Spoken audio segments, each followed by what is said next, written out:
My name is Bertha Ferran, and I came to Portland, Oregon, or actually the United States in February of 1961.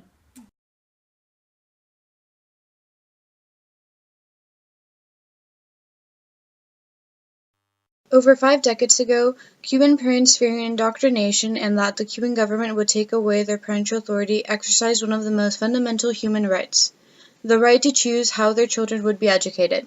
From December 1960 to October 1962, more than 14,000 Cuban youths arrived alone in the United States. What is now known as Operation Pedro was the largest recorded exodus of unaccompanied minors in the Western Hemisphere.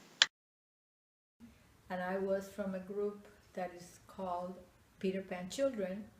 There were 14,412 of us who left Cuba between, let's see, December of 1960 and until about middle of 1962. For example, I left in February of 1961, February 3rd, and my number was like 700 and something.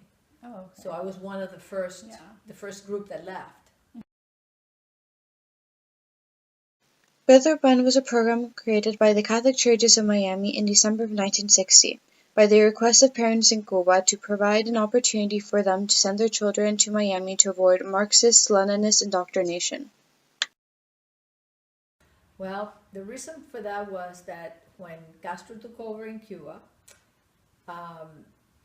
the government started going to the schools, especially private schools, and if the kids, were good grades and so forth, they would offer them or give them scholarships in the Soviet Union.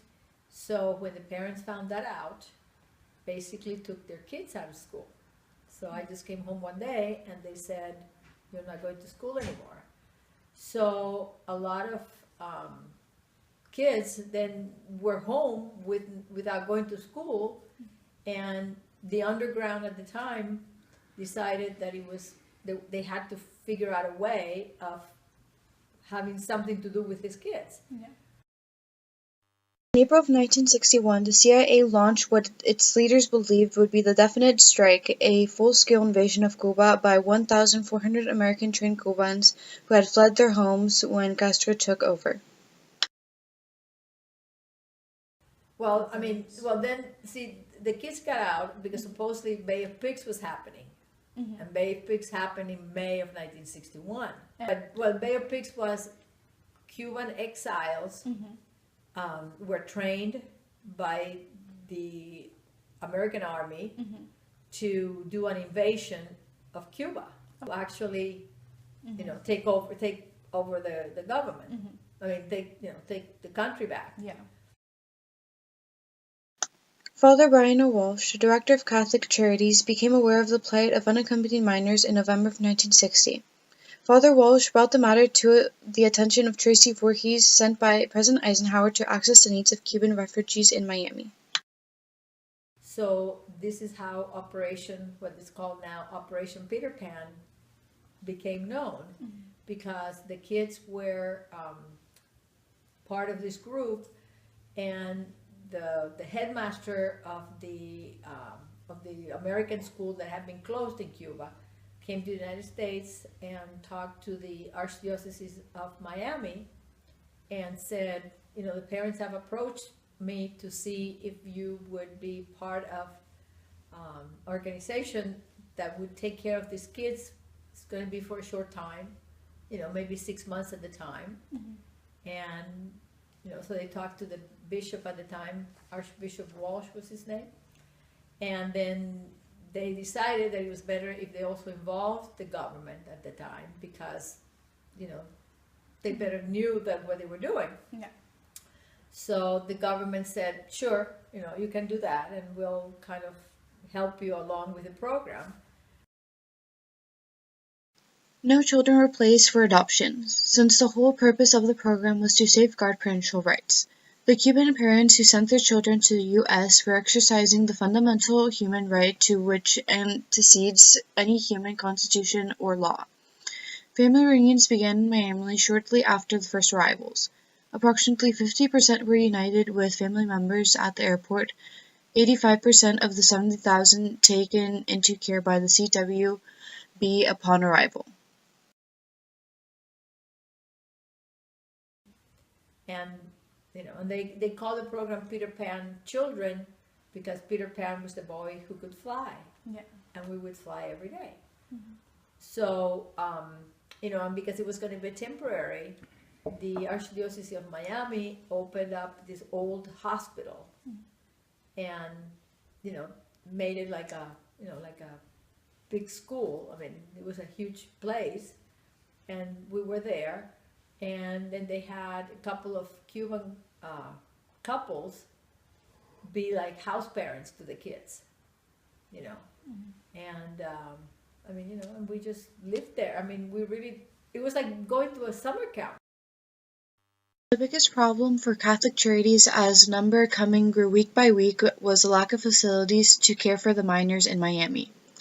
This was solved by asking Catholic Charities agencies around the country to provide foster homes and group care homes for the young exiles.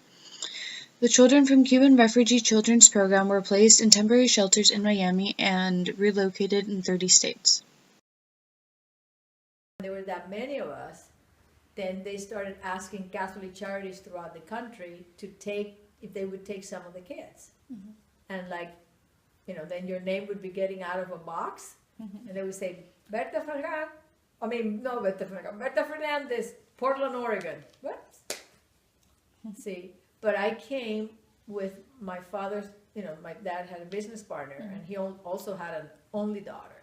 Oh. So we had to be treated as sisters. Because part of the deal on the program was that they would never separate the siblings. Okay. The siblings had to stay together. But because we were by ourselves, Yeah. we had a document that said we had to be treated as we were sisters.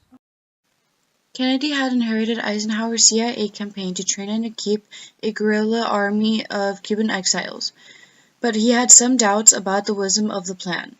The last thing he wanted, he said, was direct over-intervention by the American military in Cuba. But for reasons unknown, and he took it to his grave, President Kennedy decided to tell the Air Force planes were going to, first before the invasion, and he told them to turn back. Oh, okay. So, I know that for a fact because my brother-in-law was in one of the boats that was going to be landing in Cuba, and when they saw the planes going back, they said, "No way are we going to go and land in the island because we don't have any air cover." Okay.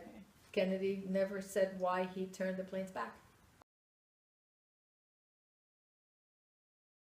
On December 21st, 1962, Cuban Prime Minister Fidel Castro and James B. Donovan signed an agreement to exchange 1,113 prisoners for $53 million in food and medicine.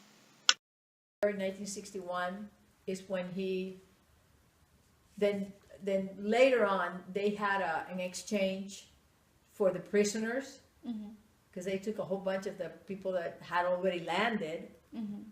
The Cuban government got them as prisoners, and then there was an exchange, and the American government gave money to Cuba in exchange for the prisoners, and also as part of that settlement or whatever they did, then the parents of the kids that were already here got to come to the United States.